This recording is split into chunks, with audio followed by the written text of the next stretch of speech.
Rogue based on how good TSM looked earlier today. Yeah, and obviously, while Rogue is going to finish in second place this week because it's only 2 points difference that can be earned from the finals now, but Team Solo Mid can close that gap and make it a little bit easier in those final 4 weeks to try and pass Rogue and get into that second, maybe even first place spot. Yeah, let's start to talk about TSM first, as these are the guys that, you know, historically have this huge reputation for being the best team. Cloud9 have kind of disputed that this season until today when they were defeated in the semis. This roster also is looking incredibly strong today, specifically because they seem to be more motivated and seem to be a lot more practiced after an entire week of very heavy practice that they put into their matches and their scrims. So it's going to be very scary for Rogue to go up against TSM. Best Chuck, Von C, and FlashX are playing incredibly well, and their drafts are also actually a lot better today. They have very prepared picks for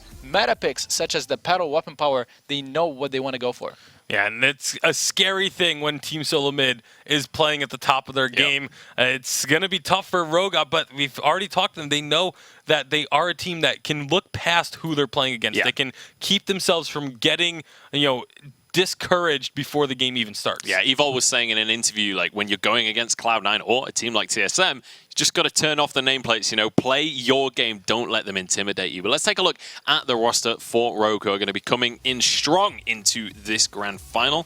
Evol, Hammy, and Pon, the original. Now, these guys have been having a phenomenal performance the last 2 weeks, and if they can take a series against TSM, if they can take a week, they are going to be looking fantastic moving on into split number 2. This is definitely an incredible team that has very specific strengths. My only problem with them is this week, they're not playing to them.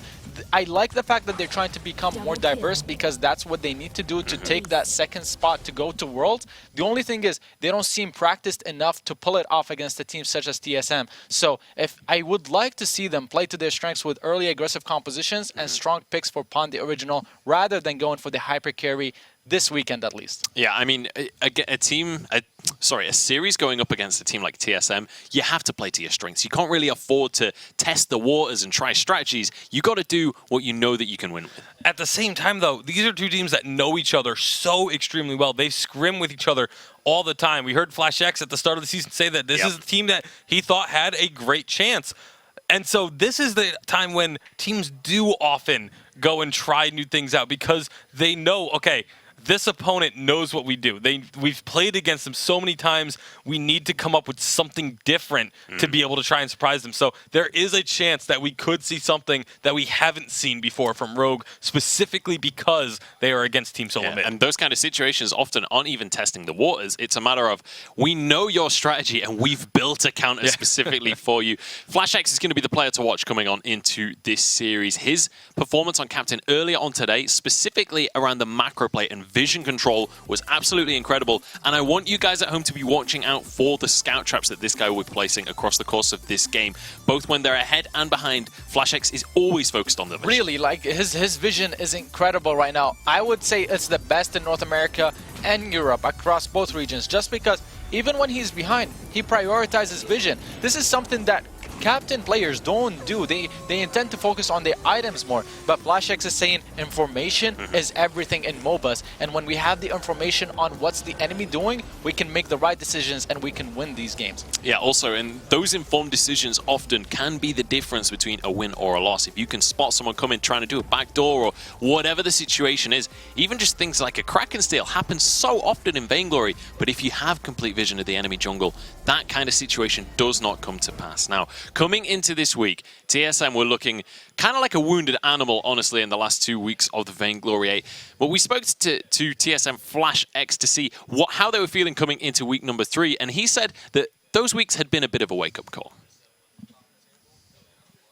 I'm still dedicating just as much time as everyone else. I'm giving 100% in scrims, but I don't know that necessarily Chuck and Von T have been as motivated as of lately, but I definitely think last weekend was a huge wake-up call for them, and I've definitely noticed a pretty considerable difference in this week of scrims because they do understand that qualifying for Worlds is on the line, and they're definitely making sure they're doing everything possible to try and qualify for that last spot. They're doing absolutely everything in their power to try and get to that world's position. And honestly, if you look back over the course of the last couple of seasons, it seems surprising almost that TSM don't already have that world spot. The fact that Cloud9 managed to win 2 championships despite TSM, they were the first North American seed both times going into the championships. Yeah, and even though FlashX was saying that, it was Best, Chuck, and Von C were the ones that didn't have the same level of motivation, there was something that I picked up on when we had him on the stream earlier for an interview, and it's just the tone of his voice. Yeah. The difference between these interviews that we've had versus even yesterday, his post-game interview yesterday, the way he sounded today was so much more upbeat, so much more cheerful. Like, you could tell that him and the entire team are just significantly happier and much more motivated now than they were even yesterday, even though they won that series. It's just a drastic change. I can tell you, when you see that everyone is on your team is putting in the time, same as you, you get a moral boost because you believe in one another, you trust one another more, and when you win those scrims, even though they're not the actual VG8 matches, if you go throughout the weekend playing against the top teams, winning the scrims, it just makes your morale better, it makes you upbeat, it makes you play better because you know that you've done it before, and now in the weekend you perform better. Absolutely. Now, TSM versus Rogue, taking a look at the statistics, actually very similar across the board, but most importantly right there on that graphic is when we look towards these jungle pools, both Von C and Pon the Original have loved the Ryan pick and they've loved the Cruel pick coming into this season. They are both, not just in terms of the junglers picks, but in terms of the team's picks in the top 3 for both these teams. So looking towards the draft, you'd expect that jungle pool is going to be a huge focus for both of these teams. Yeah, very likely. You'd expect either both of those heroes to be banned or both to be picked relatively early in the draft. And as we get into this first one, you see Lance is going to be the priority pick, banned away by Team Solo Mid, making sure Evil does not get his hands on it. If TSM have any quirky picks, this is where they would show up because, like you said, Munchables, the top 2 picks, the Rhyme and the Cruel, are very contested across both teams. So if they both are off table, this is when I would expect TSM to show what they have been preparing throughout the week. And TSM is a very smart team. When we would scrim against them, we would always know that they have something they're not completely showing, that they are hiding for when we would go up against them if we scrim often. So I would expect TSM to have something similar to play against a scrim partner that they do go up against here. All right, well, Catherine going to be taken off the board, which means Grace is available if they do want to first pick that incredibly strong captain that honestly has been incredibly strong in the meta since her launch, and I expect to continue to be incredibly strong. Cruel will be the first lock-in, though. Rogue are going to answer with the Grace, which means the Rhyme could well be banned.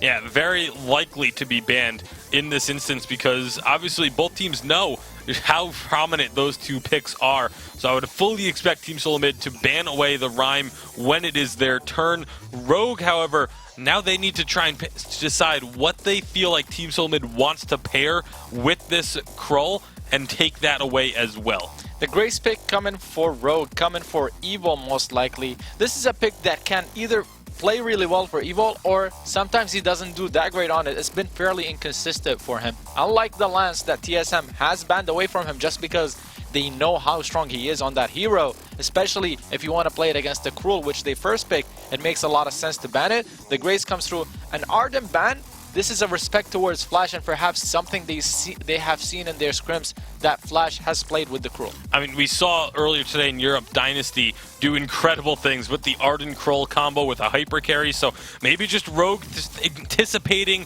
perhaps that sort of combo coming out from Team Solo Mid, but TSM going to immediately ban away the Rhyme. No surprises whatsoever. Rogue had to have been expecting that to be coming through, so I'm sure they had a plan in mind to not have the Rhyme in the first place. So they're going to grab that hyper carry Scarf for Hammy. The Celeste is still available if TSM want to match carry for carry, as those are the 2 that we often used to see going toe-to-toe against each other, especially in Week 1. So Celeste, CP Idris, or Adagio, if TSM wanted to play really aggressive, it combines and synergizes with the Cruel really well to try and snowball the game against Rogue, but they go for the Celeste because it's really strong. Late game is very well rounded, and again with the Cruel, we've talked about it before. Cruel forces the enemy to focus him, so it allows Celeste to deal free damage from the backline.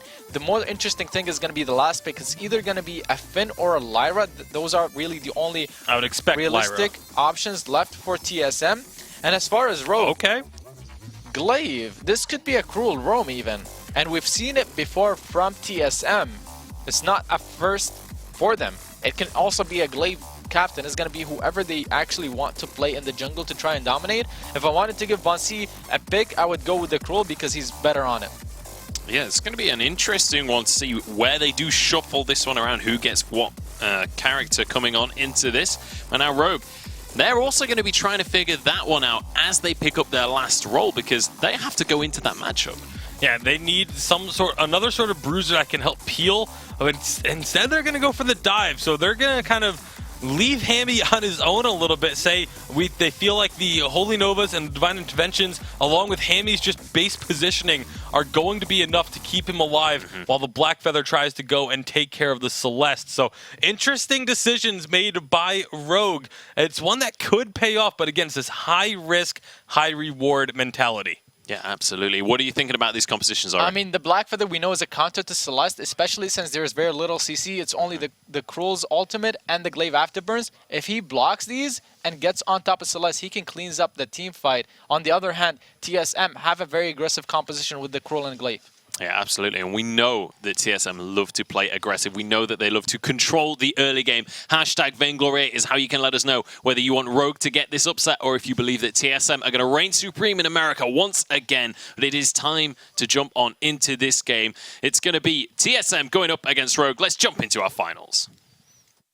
There you go, TSM's redemption coming up against Rogue. They are sitting as a middle-of-the-pack team at the moment, with Rogue sitting at number 2 on the leaderboard. This is their time, this is their hour to nominate, to get back in and prove to everybody that they are the kings of North America. Yeah, definitely looking to do so moving forward here. Flash going to be picking up this Captain Glaive, and I do really like this against the Blackfeather. As long as he waits until Pon the Original has used his Rose offensive, he can actually do a great job separating Blackfeather off of Celeste. You know, Blackfeather, one of those most revered counters actually to the Celeste, able to get into that backline, able to avoid the stuns, as well as provide himself a little bit of barrier to, you know, just be able to reduce some of that incoming damage. But now Rogue with a 3-man rotation here in the lane. Big Pon is just going to recall, though, and look to get back to his farm. Yeah, the farming game is going to be the game for a lot of these members of TSM and Rogue. Hammy's going to want to scale, Best Chuck's going to want to scale, as well as Pon. Now, Tasty said, you know what?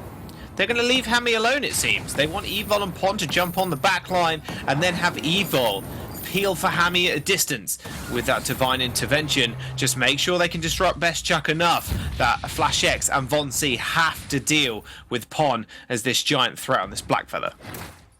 Yeah, definitely could be, and TSM is going to secure themselves another Elder Treant here. This is going to accelerate Von C's build at this point.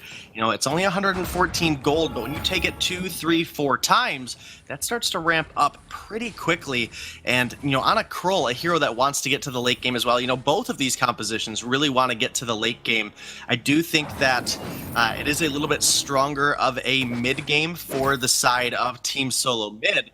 But as Evol gets into that Echo on his Divine Intervention, he's going to provide so much sustain for Pon, diving that backline. And Hammy obviously going to look to be building up those broken myth stacks and forcing the fight down from afar. He does, however, have to be careful. You know, one good afterburn coming out of Flash could lead into a core collapse, could lead into a From Hell's Heart as well. And that would put the little dragon in a pretty uncomfortable position. Especially as he's probably going to go for power. I was going to say power items, just aggressive items. I guess you can call them power items if you want to. Now, Von C is going to find Pon in the jungle. Is going to steal away that Treant, or at least try to, as Pon does secure it. Flash X is going to afterburn himself into the fight. Hammy over the wall, but not going to be an element in this fight just yet. Does miss the Spitfire. Very unlike Hammy. Von C going to chase him up. And the best Chuck making his way over there as well. Von C's in a lot of trouble. Got logged up by the Holy Nova, and that'll be first blood to Rogue.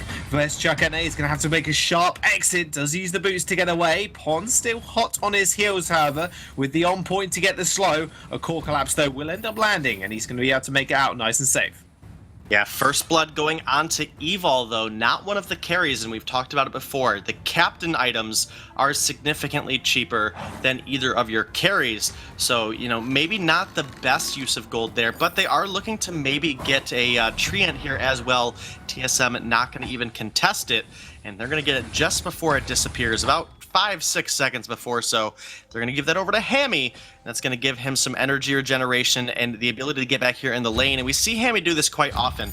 He has prioritized the reflex block very early on, specifically because of that kind of engage that we talked about earlier. The afterburn, if you do get punted forward, if you are then set up for a core collapse, set up from Hell's Heart, it is going to spell demise for you very, very quickly. But if you can block that initial punt, then it is not going to be as easy for Best Chuck to make an engagement on you, for Von C to make that engagement on you with Blackfeather and Grace. Han is taking a lot of damage here in the jungle, though, and is going to be forced back.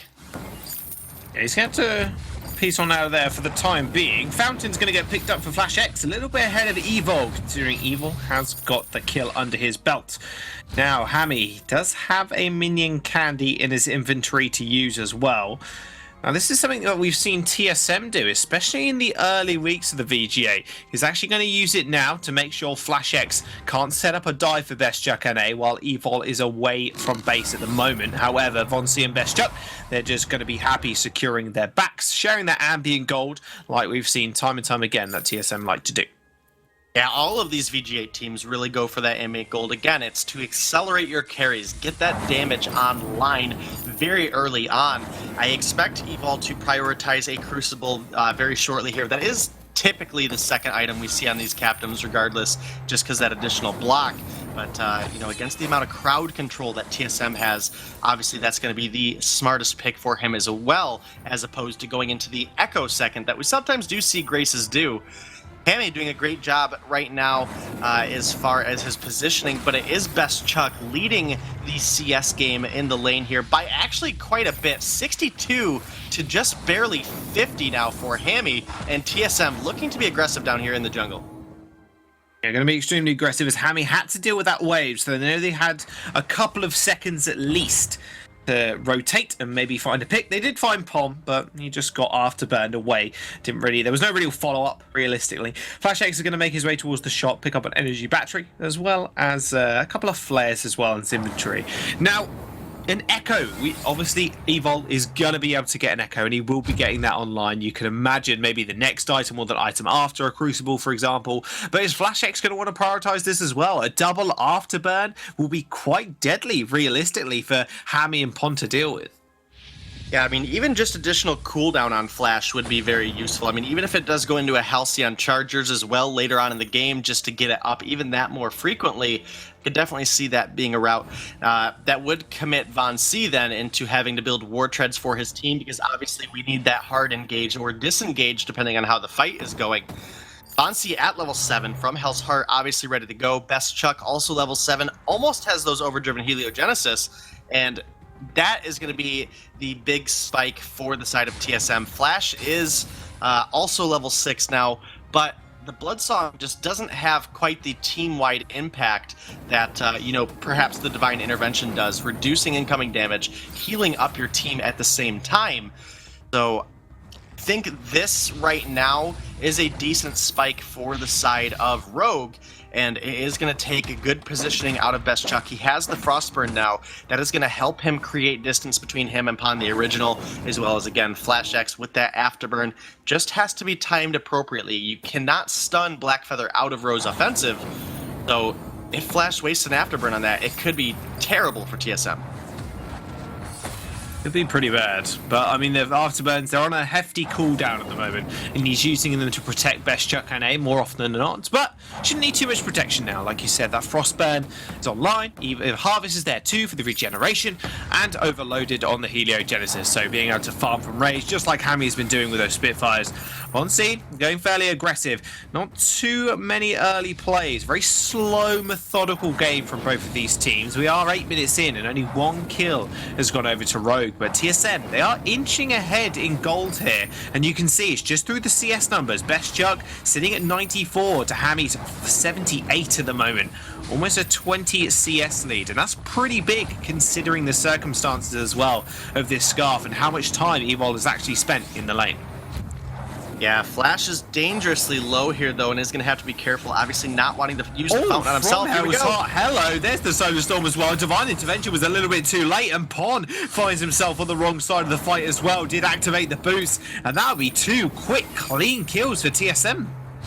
Yeah, 2 clean kills and a turret, and likely going to be a gold mine, Jaws. Again, TSM has looked so much better this weekend around. Best Chuck is very low on energy and is likely going to have to recall here after the gold mine. And he is going to go ahead and start that up now as Vonsi and Flash going to finish that one out. 400 additional gold in their pocket. About a 3.5k gold lead. It is the Echo for Flash X, so he will be able to provide some additional support for the team with that useful tool. Not only is it a stun, it is a pretty sizable reposition as well. So it could be used on Hammy to get him in the kill zone, can be used on the original to keep Best Chuck safe. And, I think the glaive has a lot of merit. A lot of people, don't really respect the potential that a Captain Glaive can put out. And, Rogue's going to have to start doing so. Yeah, Vonsi with the Farmhouse Heart available again, just setting up very aggressively, positioning in these brushes. He's going to make his way forward, and Afterburn was used there. Pon is on the wrong side of it, and Echo already popped there, straight underneath that turret. Heliogenesis didn't quite land, he did that Solar Storm, and that just left Vonsi on the back line to deal with Hammy and Evil, and ends up going down for it as well. So Flash X turning his attention to Pon, just left Vonsi completely alone and vulnerable, and that'll be a kill for Rogue. Yeah, and I think TSM should be able to stop this cheer. Obviously, Celeste with the additional range, they are going to find it out. Flash doing a great job blocking out those Spitfires. Hey, Pon, there we go. That's the CC chain you described not 5 minutes ago. Afterburn into the core collapse, perfectly set up, and that'll stop the siege right in its tracks. And it just happens so quickly. The travel speed Glaive has on that Afterburn makes it very easy for those intense plays to come out, and it does require good coordination, but TSM, is one of those teams that we really expect to have that highest level of synergy. Living in a team house together, they get to do more than just play Vainglory together. They live their day-to-day lives learning to trust each other, and that was perfectly executed by Best Chuck and Flash there, making the best out of a bad situation. Vonsi did drop. They find a kill onto Pon to answer back. They save their turret, and TSM's got to be feeling good right now. From House Heart, just nicking the heels of Pon. Oh, hell out of dodge very quickly. That's not a big cooldown though, mind you. Only about 50 seconds, so it's not too bad at all. TSM is still going to charge up this turret. Charge down the lane. Evil wanting to go in there with the benediction. Holy Nova is going to land. It's going to land on Vonsi. Core Collapse doesn't quite land. There's the Divine Intervention to keep him alive. The Dragon's Breath's going to get unleashed, but already Pon is just bit in the dust. TSM, they find another kill. And that's going to be 3 on the board for Best Chuck and A now. Really starting to come online on this Celeste. They're going to focus that turret. Holy Nova is going to stun up too. But it wasn't enough to stop that turret falling. TSM, again, with another decisive kill, translating it straight into an objective. Yeah, and Pon, the original, got blown up. A Solar Storm directly to the face after being punted around, stunned up by the core collapse, stuck in that front line. Unfortunately, wasn't able to get the Rose offensive off, and it did cost him his life. And now TSM, they take a kill, they take a turret, they take a gold mine. And, again, Rogue and TSM, both teams that are very good on their objective control, and it's being reflected here. We talked about it for Rogue last game, and now TSM coming in strong, doing the same. Poison Shift, Tension Bow, and the Aegis complete for Von C. And we are sitting at a Sorrow Blade and a Poison Shiv for Pon the Original, struggling to complete a third item here. Actually still has that flask in pocket as well. Von C has discarded that. So overall, it is just now Rogue with flasks in pocket. It is on Pon the Original and Hammy, but Pon's flask is burned. Now he could be in a dangerous spot. From House Heart was blocked by Pon, so still has that reflex block. Or at least that Crucible. So Pon did block that. It did come up on my screen. Hasn't got the reflex block there. I'll have to have a look over that again. Holy Nova was missed there. FlashX did get out of the way. So the Storm's still available. And From Hell's Heart available in a couple of seconds as well. Evo takes a large chunk of damage. Vonsi on the back line now. He's onto Pon, but Divine Intervention will heal him up. And Evo's going to have to heal himself because Hammy's already dead. Best Chuck and A with the Heliogenesis over the wall secures the kill. TSM, they're going to chase down Pon. Meanwhile, Best Chuck is just going to work that turret. This could just be a delayed ace here, ever so slightly. There we go. TSM now working the base as well. Best Chuck and A. He might just find one of these crystal turrets as well. Bit too late though. The minion wave did end up dying. They still find the ace and the crystal sentry to boot. Yeah, and that choke point turret being down is massive for TSM, as they've now taken a additional gold lead on top of what they already had. They're sitting at almost 10,000 here, Jaws, just a little over 9,000. As we get into that fight here, we see Flash playing down on the bottom. It is going to be a afterburn used onto Hammy, does get blocked, so he's not put into a chain stun situation, but then obviously it is now Bonsi going in on the Rose offensive has been used. The stun on top of the Supernova comes through for Chuck, and then it's a matter of Von C just chasing down on the Original. Best Chuck making short work of the base of Rogue, and a gold payout off the back of an ace going over to TSM. There's not much Rogue can do here at this point. They have to get a Frostburn online for Hammy, and he is quite a ways away. We are 15 minutes in. And that was a 700 damage Heliogenesis onto Hammy to finish him off in that last fight. Best Chuck is fully built apart from the boots, and he was sitting at 4 damage items at 12 minutes. He's a whole item ahead of Hammy. He's got 30, almost 40 CS now above him as well. Best Chuck is performing out of his mind on this Celeste. And I gotta say, FlashX on this glaive is doing a good job too. With that Echo early built as well from him, he's really putting it to good use. TSM now starting up this Kraken. Rogue, there's not much they can do, like you said. They are making their way towards it, however, and they might just want to interrupt this right now, but with FlashX just being there, just to dissuade them with that afterburn, it's not going to go quite their way. Von C throwing out their Hell's Heart. Holy Nova isn't going to strike, but already takes half his HP, and now Pon on the backline is going to receive a Divine Intervention to keep himself alive. Solar Storm almost executes Evo. A Divine Intervention on himself means he can't support the team, and that'll mean Pon ends up falling. TSM find another kill. Hammy with 9 Broken Myth stacks though is going to find Von C with that Dragon's Breath and a couple of Spitfires sent out as well. But TSM, they shrug off the damage because they know the Kraken is going to just tear apart the base of Rogue. And with a Celeste pushing power behind it, this should be TSM's game to win. And Evo put out of beautiful position. reposition, double afterburn straight into TSM's laps. That's another kill on the board for Best Chuck and A. As Solar Storm gets unleashed and he goes down pretty low. And now it's TSM's turn to just finish up the rest of the game. Definitely looking to do so, but here comes Hammy and Pon. Oh, from Hell's Heart, and he's dead. Denominate is going to be TSM's game. There was no way Pon was surviving that engagement. One turret falls, the second one sure to follow, though Hammy does find the double kill. Von C and the Kraken, the last 2 people that could take down this crystal. He's trying all his might. Rogue haven't quite lost it just yet. An ace for Rogue. TSM end up falling at the last hurdle, and they still, maybe, possibly, have got a way back into this game. And getting those kills was enough to get Hammy's Frostburn online. But this is 17 minutes now, he's got his third item. Whereas Chuck, 17 minutes in, has his boots fully upgraded, has his defense fully upgraded, has 4 offensive items, has the gold in pocket to get a level 12 infusion. Just showing how far ahead TSM is at this point.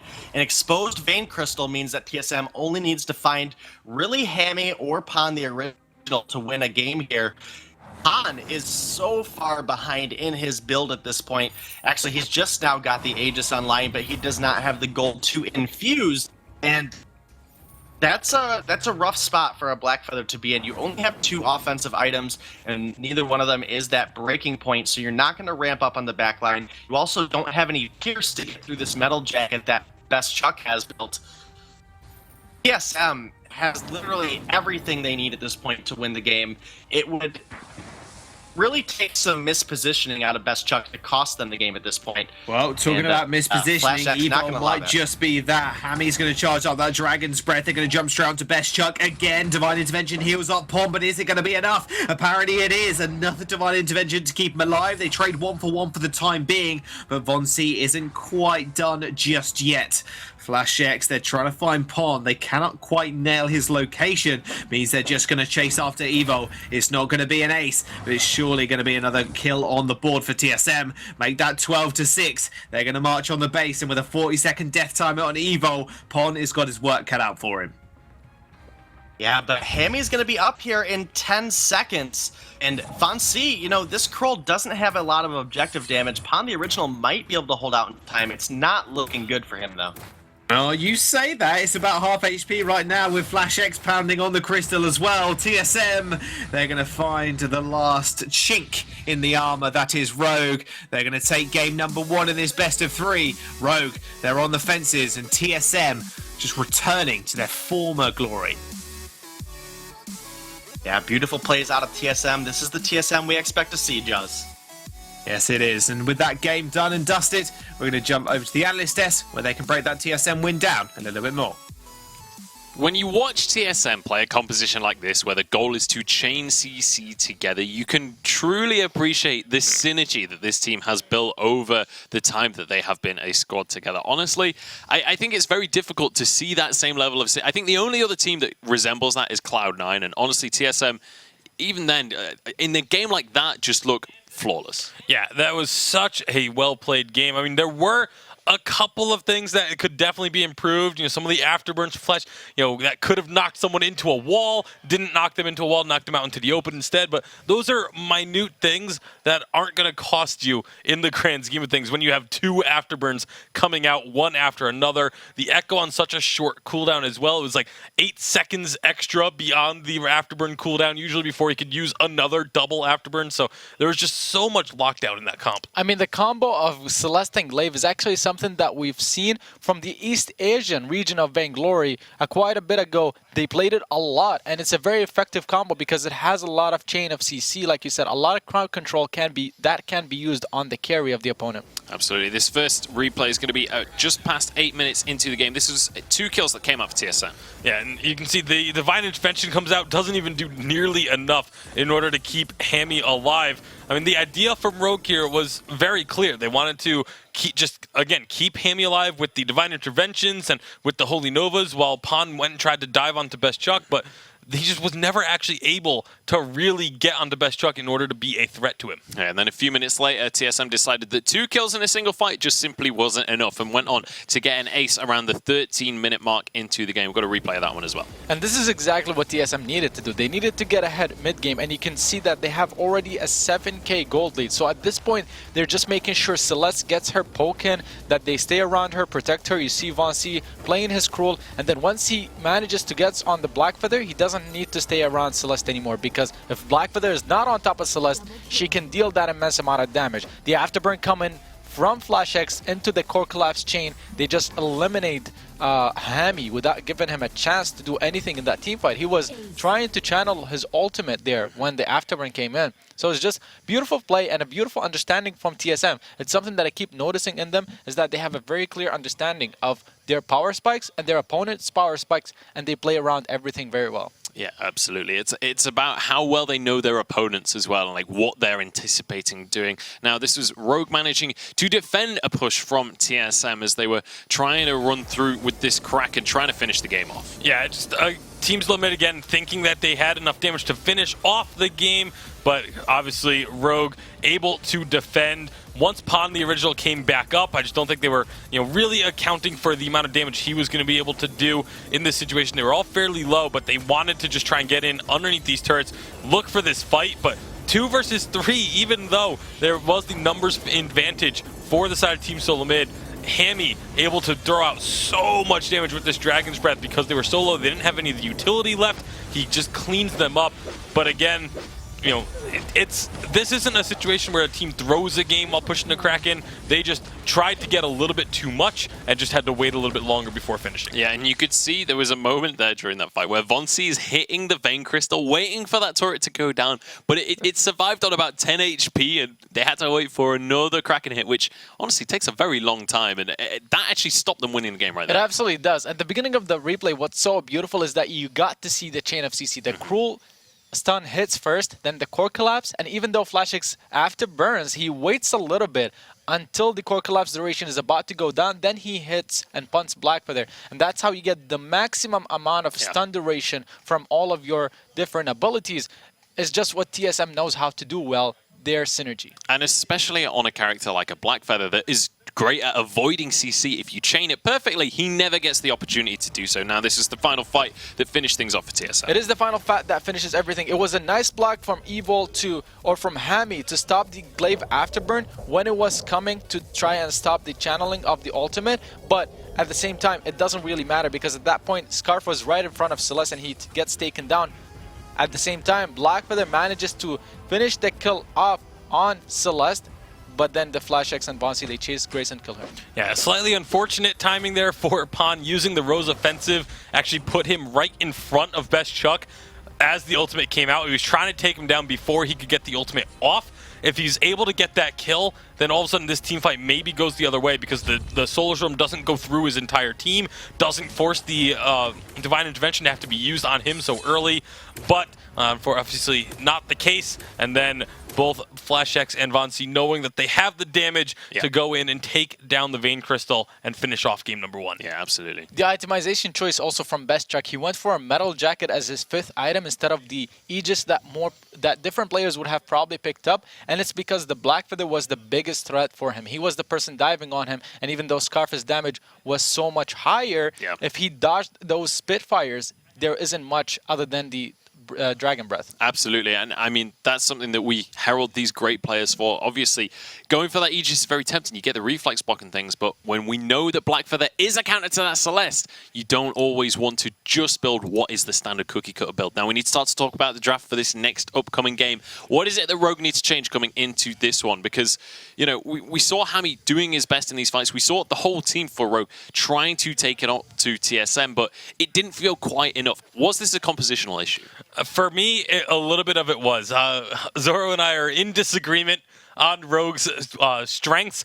I still feel like their biggest strength is having the 2 heroes that can protect for Hammy. Blackfeather just doesn't have the ability to offer that level of protection that they have been successful with. And so I really want to see Rogue try and go back to a bruiser in the jungle as opposed to someone who's more of a carry-oriented hero. Right, and in my opinion, what Rogue needs to do is to get an aggressive jungler to allow Pon the Original to invade onto Vonsi and fight back. If they give the matchup to TSM, and if they give Vonsi the stronger jungle hero, they're not going to do too great because TSM is going to be able to output too much pressure, and part of the Original is not going to be able to do what he knows how to do very well, which is to play aggressive.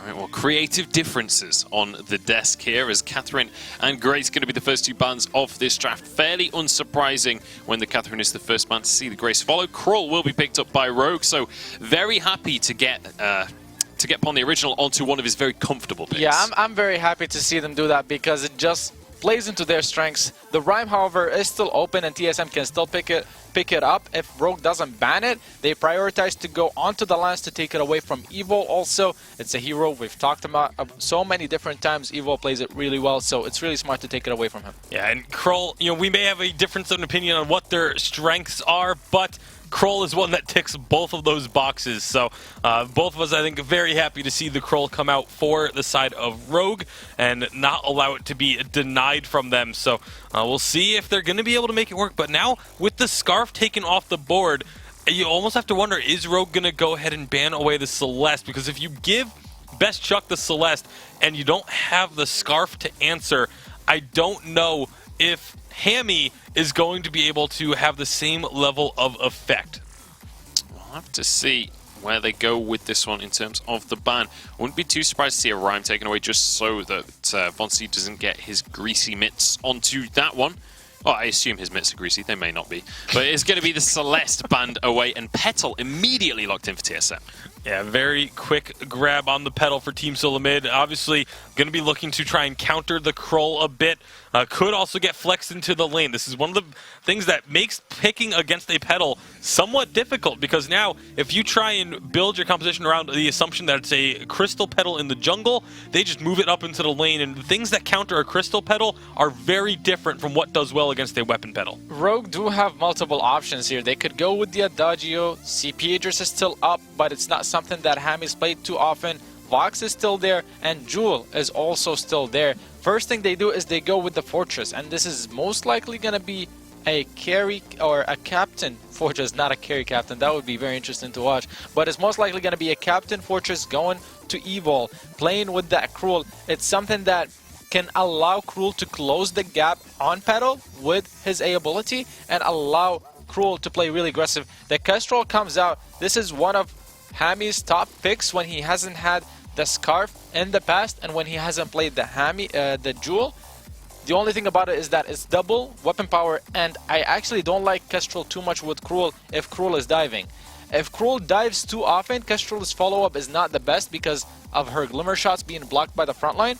But if Cruel plays around Kestrel instead and allows Kestrel to poke, then it can work out. The thing is, if you have the Kroll playing around the Kestrel, then all of a sudden the Fortress becomes a almost useless pick, because the Fortress is all about that dive and hard engage. So I'm in agreement on you. I don't like the Kestrel pick with this competition. I don't like the Fortress pick, to be specific. Like the Kestrel, I would have been fine with. It's the Fortress pick that I have a little bit of an issue with, because it again goes away from that double protect the carry style that I think Rogue is best with. But I want to stop talking about Rogue. I want to talk about TSM here, because they've picked up a Jewel alongside a Petal. So this is maybe CP Petal going into the jungle. Yeah, it could be another expected. CP. No, expected the Petal to be in the jungle to counter the Kroll. Yeah, it's going to be a CP the Petal going up against Cruel to try and counter him to not lose the jungle matchup, because again, Vonsi likes to have the stronger jungle matchup, and then the Jewel is going to play in lane versus the Kestrel. All right, well, it's time to get on into the second game of our finals. It's time to see if TSM can finish out this week and get their first win of the season. Hashtag Vainglory8. Let us know who you're supporting. It's time to jump into game 2 of TSM up against Rogue. Thanks, guys, once again. And here we are, Denominate. TSM have got match point over Rogue in such a dominating fashion in game number 1. This time around, Best Chuck, he's on the Jewel. Vonsi's on that Petal to counter that Rhyme. Yeah, the Kroll is going to be very countered by the Petal in the jungle. And obviously, Vonsi has a history of playing this Petal. Rogue is starting with a very aggressive start, though. They're using this Fortress to their advantage. Will Flash be able to get the steal here, and will he be in danger? Like he will. In fact, Evo will get that one. What a perfect way to start the game. Yeah, great way to start, and that is now going to be Rogue looking to get some ambience here. Evol actually going to be the one on the Kroll this game around as well to make note of. So it's not a carry Kroll like Bacon was hoping.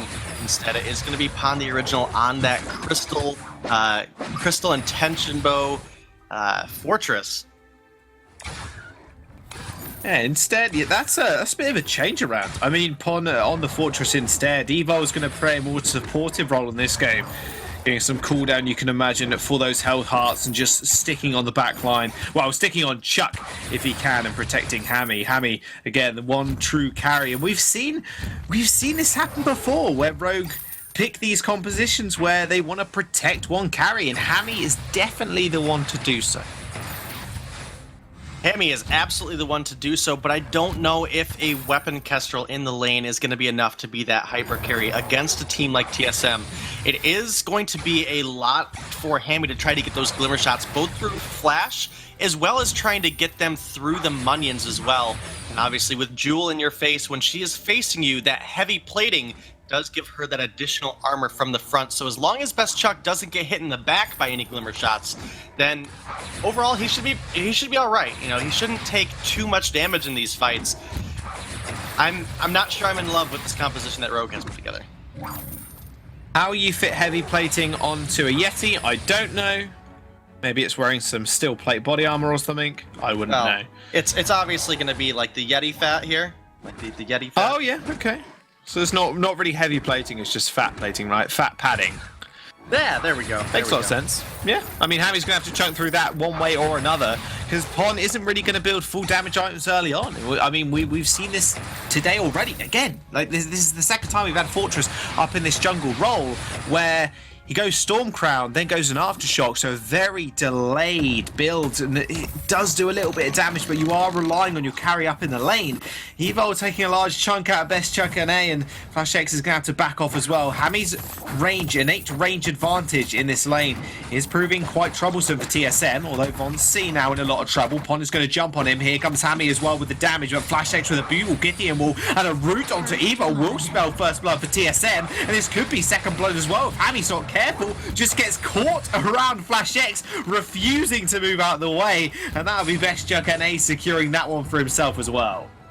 Yeah, and TSM's actually already got a lot of damage going onto this turret, and again, I'm not sure I'm in love with this Captain Kroll pick. I mean, it does kind of make sense as the game gets later on. We could see the Echo come out on the From Hell's Heart, but his Dead Man's Rush and his Spectral Smite, they just don't really do anything for the team. You are putting all your eggs into the Evol basket here, trying to get good stuns down, allowing Pon the Original and Hammy to get onto a target, but now it's Pon the Original caught out. Oh, he is caught out big time. Crystal Sentry is there as well. Oh dear, Best Chuck and A. With the turnaround, Thunderstrike tried to steal the kill from Von C, but he will pick it up for himself.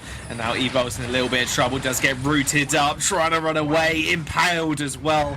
Githian Wall is going to land, and that'll be another kill to Best Chuck. 2-0 on both hard-hitting carries for TSM at 4 minutes into the game here, Day. This is looking pretty bad for Rogue, and they're going to have to come back with something special to make sure Hammy gets fed.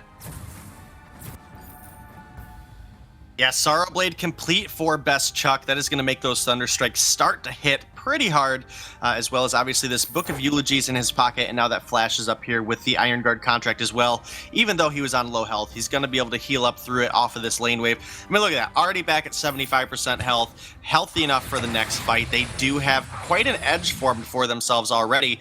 And now Best Chuck looking to rotate down here, get that ambient gold with Von C. You know, again, the pedal, incredibly easy to play both into the Fortress and into the Kroll in the jungle, at least you know, as far as my opinion goes. Both of them obviously melee heroes, have to come through the seeds. The Munions will be able to slow them up as well. So even flexing the Kroll into the captain position doesn't really save you too much as far as your carry goes.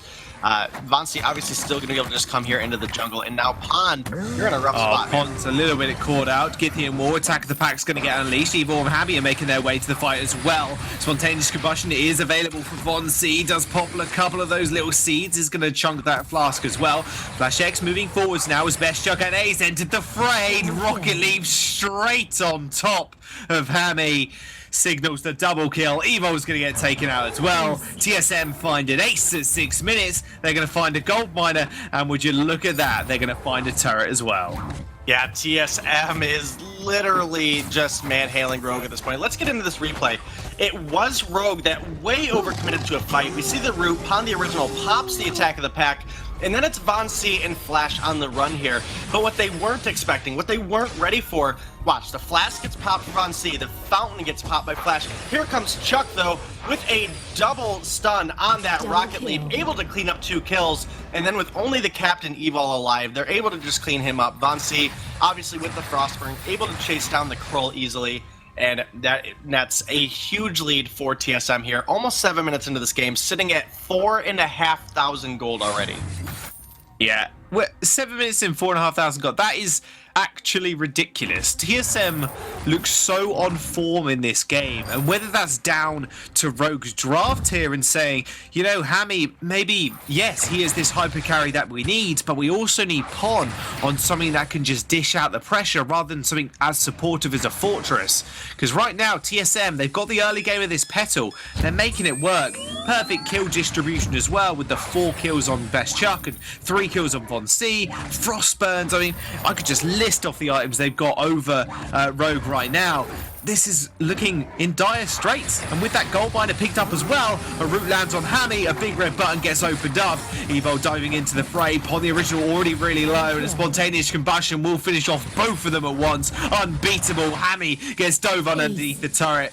Those thunder strikes hitting 500 damage at a time now, and TSM find another ace, and they're going to find another turret as well. And this is an incredibly rough spot to be in. The Fortress, you really want to take that mid-game advantage, and they've been unable to do so. And now we're 8 minutes into this game, and the only damage that Pon the Original has, with the exception of the Dragon Blood contract, is a Storm Crown. And that's just... It's not enough damage. Hammy doesn't have enough damage online either. Kestrel really won't take off until that second monocle is complete. That or a monocle and a tornado trigger, depending on how he goes. And now TSM just doing their work here, splitting that ambient gold again here in the back, working Chuck towards that second monocle of his own. These Thunder Strikes with the overdriven effect on them obviously allows them to crit. You saw it there, 519 big damage coming through onto Hammy. One shot, one kill, scratches Best Chuck. And this is not a comfortable position for a Rogue to be in. They're playing way on the back foot at this point. 10-0 for the side of TSM with 7,000, 8,000 gold in favor. This is exactly what FlashX was talking about, getting TSM's head back in the game. A little bit of a lackluster start in the first 2 weeks, but right now they are looking on form. On C, he's at 5 kills. He's now picked up an infusion as well as the broken myth. They're well on their way to ending this game fairly early, and they're well on their way for a perfect game as well. Didn't quite find the one against Cloud9 earlier on today, but with that gold miner secured, just adds another trickle of gold to their bank account. 9,000 gold in the lead. The gold totals ticking up, with Hammy only just picking up his second tier 3 item now as well. He's really going to have to step up to the plate, because right now he is the only damage source that Rogue have. Yeah, and 1,000 gold a minute in the lead for TSM right now. That is crazy numbers. And, you know, again, just seeing the same thing. Every time TSM gets a good rotation, they take an objective, and then Best Chuck and Von C take advantage of the fact that the lane is nowhere near their turret. They share some ambient gold. Chuck now has that second monocle online. He has a reflex block. He has that flask ready to go. In fact, everybody still has that flask in their pocket. Everybody has that proc ready. It's going to give them sustain in the next fight. But with the damage that's coming through out of Chuck, I just don't know if that flask is going to be enough. I don't think it will either. FlashX takes 1 shot, 1 kill. And he takes it quite handily. Crystal Sentry all started out Rogue, though. They have been spotted out. They are aware of this. They are aware that's going on, but all they can do is be onlookers in this situation. FlashX using that combat role in the brush. No turret there for Rogue to run back to. They have to actually just run back to their base entirely. Evo is going to go in, but Best Chuck and A is going to trade a couple of Thunder Strikes his way. And the Thunder Strikes right now are doing about half of Hammy's health, mind you. Got to put that in context, as he's nearing his 3rd item as well. 2 monocles on the board. Those turrets will fall very sharpish. Rogue, they need to make something happen. They need to make something happen now. Yeah, and Hammy is still quite a ways away from that 3rd item, actually. He is sitting on the Book of Eulogies, but with 1,400 gold in his pocket, he is only about halfway to that 3rd tier 3 item. On the original, well, the attack of the pack. Here's the attack of the pack. Githyan Wall's going to come up. That's a big stun onto Best Chuck and A, but Hammy's already dead. Rocket Leap straight on top of Evo. They find the stun. And Pon the original just wonders where his carries have gone. He's going to fall as well. TSM with another ace. Hammy had the perfect setup on Best Chuck, but he just gets turned round and thunderstruck. The base is going to get opened up. Crystal Sentry is going to get eliminated. TSM on their way to ending this game extremely early. Yeah, we're only 12 minutes in. They can't even turn their attention onto a Kraken at this point. And there's nowhere near enough damage on the side of Rogue right now. Let's get into this replay and we'll watch. The engagement was executed properly as far as if the builds were even, but we'll see. the damage coming through, they just don't have it. They kite away the wolves. It is Best Chuck that gets stunned up, but they're just not doing enough damage to him. That flask gets popped. It gives him that additional barrier, that additional health, and then Best Chuck able to 1v1 out Evol there on Krull, and Petal gonna take down Pon the Original as well. Clean ace left and right for TSM, and again, they take the objectives. TSM rotates to get the ambience onto Chuck and onto Von C. They're doing it again right now. This is gonna put Best Chuck, he has that tornado trigger online, but it gives him enough gold now to buy a level 12 infusion, and this duel just got scarier. This is a Herculean lead for TSM. 13,000 gold. You're right on the money, Denominator. It's 1,000 gold a minute, and they are keeping it that way.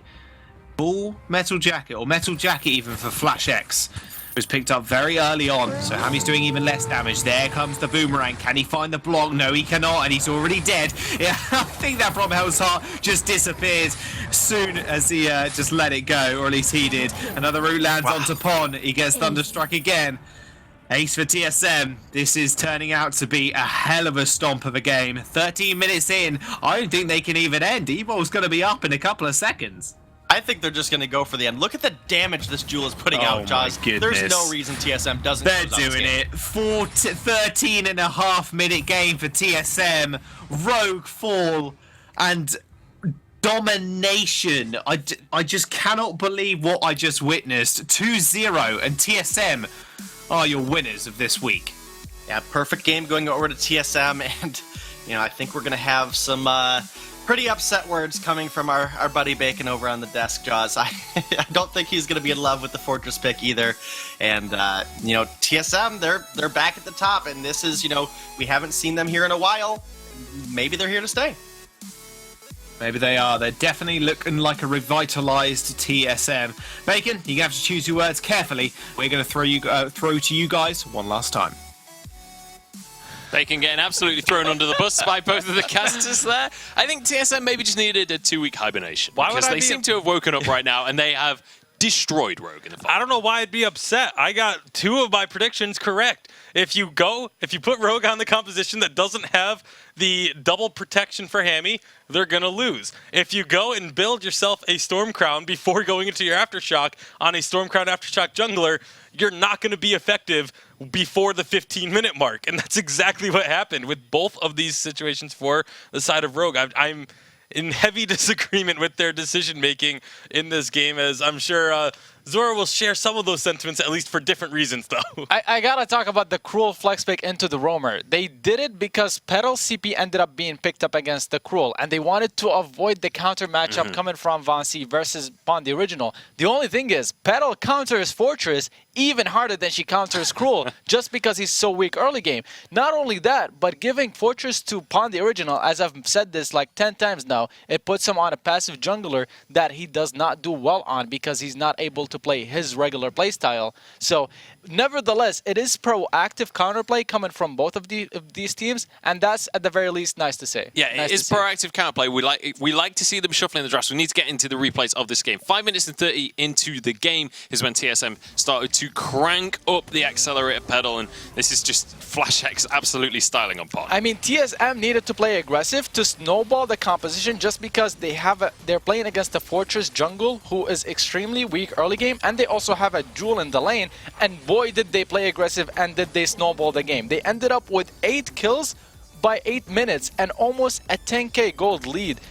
TSM really stepping it up this weekend. I'm very impressed with how they play. Yeah, their play this week has been incredible, going right back to the summer season Team Solo Mid, including the summer season Team Solo Mid picks, bringing that lane Jewel back for Best Chuck. We saw that multiple times last season. Every time he came out, we were like, is this going to work again? And then every time, he just carries so hard with it to the point where we don't even question it anymore. When it comes out, we're just like, oh, well, that's Best Chuck on Jewel. This is going to be a good game. It's like we see it so rarely, but then when he pulls out, you're like, okay, This is gonna be a good one, boys. Let's take a look at a fight that happened 10.5 minutes into the game. This is where Rogue were trying to be proactive, but TSM were having none of it. Yeah, 11 minutes in, they thought they would have a shot at a team fight because Pon does finally have the aftershock, and that's when Fortress can start to make some sort of impact in a team fight, but they end up having to they get on the best chuck, they get a lot of damage down, but look how quickly they're just deleted. What? It's instantaneous. We had to play it in slow-mo because Kestrel dies in less than half a second there. I thought Jewel was going to die because she got stunned facing her own base, so she was vulnerable on the backside with no passive. But once she came out of the stun, she just deleted Kestrel. I don't even have words for that instance. Let's take a look at the final replay of that game as TSM rounded out this perfect game and their 2-0 victory. Evil tries to get in, and again, this same situation, just deleted. Yeah, the Kroll is just, I don't think I've seen a Kroll disappear off the fold that quickly before. It was absolutely massive damage, and again, slowing it down so you can see just how quickly they just get annihilated. It's a impale into just a couple of shots from Petal, and then all of a sudden a Thunderstrike comes down, and that's almost half their health in one go. Yeah, it's unbelievable seeing when a Jewel is that fed coming on through it. It's terrifying to deal with. We have FlashX on the line ready for his winner's interview off the back of a very convincing victory over Rogue, a very convincing final as well. TSM are back on top. Flash, how are you feeling on the back of this one? Yeah, no, we definitely feel super good. It was a very important weekend for us, especially considering bowing out to Nova 0-2 last weekend. So we're definitely all super stoked to get the W this weekend. Now, I have to ask, going from last week to this week, the performance was absolutely day and night for you guys. You already mentioned before that the last week was a wake-up call for you guys, but I don't understand how in 5 days of practice you can go from those two, like, they're polar opposites in my opinion. How did you guys manage to improve so much? I would kind of just say that the talent and the mechanics and synergy were there all along. We just weren't effectively putting all of it together. So we really took a step back. It was a huge wake-up call last weekend, like you said, and we just gave it 100%, and sometimes that's all it takes to get back to what TSM is capable of as a team. All right, now, obviously, if you had that fall off once at the start of the season, there's always going to be that risk of it potentially happening again. What do you guys do, or what do you guys plan on doing in order to keep that level of motivation up so that you can continue to perform at the top of your game? Yeah, it's once you get on top, staying on top, super hard. I mean, C9 was able to do it 2-3 weeks in a row. But yeah, they followed this weekend. So for us personally, we still are trying to qualify for that world spot, and every single game, every single weekend matters, and kind of just nailing down the fact that we have to win if we want to go to Worlds. We haven't qualified yet. It is huge, and that in and of itself is super motivating for us as a team. Absolutely. Well, I've got one more question for you, FlashX. You're going to be nominated as the MVP for this series and for this week of the Vainglory8. A lot of that down to your vision control and just control of the map in general. What are your thoughts on, first of all, being the MVP, and do you feel like you're living up to that title of MVP? I mean, that's a huge honor. I'm very grateful to have gotten that, but I'm nothing without my teammates. I don't know how you guys can even manage to pick an MVP out of that series. I mean, Chuck and Von C, I mean, the last game was a perfect game. We played basically to perfection. But yeah, I'm grateful for it, and I definitely wouldn't have been here without my teammates. Humble as ever coming on through there. Thank you very much for the interview, FlashX, and congratulations on your win once again. And I think he said it well there when he says that it's difficult to pick an MVP. We've said this time and time again, especially when it's like a perfect game like that one. It's so hard to single out a single player, but FlashX across the course of this entire weekend, I think, very deserved of that title. Yeah, absolutely. I mean, even though it is such strong play from the entire team, a lot of it does begin with the captain and being able to have that core backbone for your squad to be able to rely on. Like, your carries need to know that they will have that extra protection when they go in for a fight. If they go chasing someone, they'll have that utility right behind them and willing to go in and commit to these fights with them. Yeah, for sure. Yeah, absolutely. Well, that's going to be